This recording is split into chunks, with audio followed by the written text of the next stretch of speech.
moi, quand on parle de relation d'abord, ce n'est pas... Bon, on ne peut pas se référer en même temps à l'âge et autres. Bon, pour moi, la relation n'est pas basée sur l'âge ou soit pour dire que l'autre est plus âgé que l'autre ou bien... Ça, là, ça n'intervient pas dans une relation. La relation, tant qu'il y a l'entente, bon, vous comprenez. Bon, je pense que l'âge, ça ne compte pas trop, quoi. L'écart d'âge dans une relation, c'est vraiment important. Hein. C'est vraiment important selon moi. Par exemple, moi, je n'estime pas avoir une meuf qui sera plus âgée que moi. Non. Pour moi, je serai plus âgé que ma meuf ou ma femme. Oui, vous savez, non, comme la femme est plus âgée que l'homme, elle a envie d'être autoritaire. Voilà.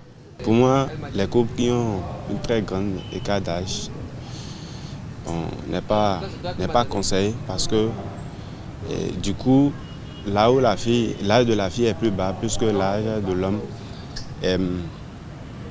la fille ne va pas bien écouter les conseils venant de cet homme.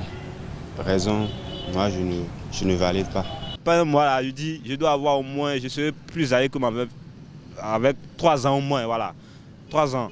Tu peux être en relation avec une petite fille de 19 ans, tandis que toi tu as 35 ans, mais tu réagis comme un enfant de 18 ans. Il y a aussi l'éducation. L'autre peut être mature en ayant 6 ans, tandis que l'autre est mature en ayant 40 ans. Une fois que l'homme dépasse la femme d'un écart d'âge, au moins 10 ans comme ça, oui, ça peut avoir des impacts sur la relation, des impacts positifs. Parce que la relation là ne peut pas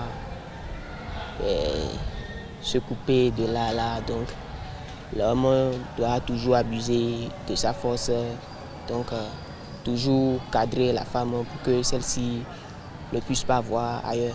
L'écart qui existe entre l'homme et la femme, ça peut permettre la relation d'exister.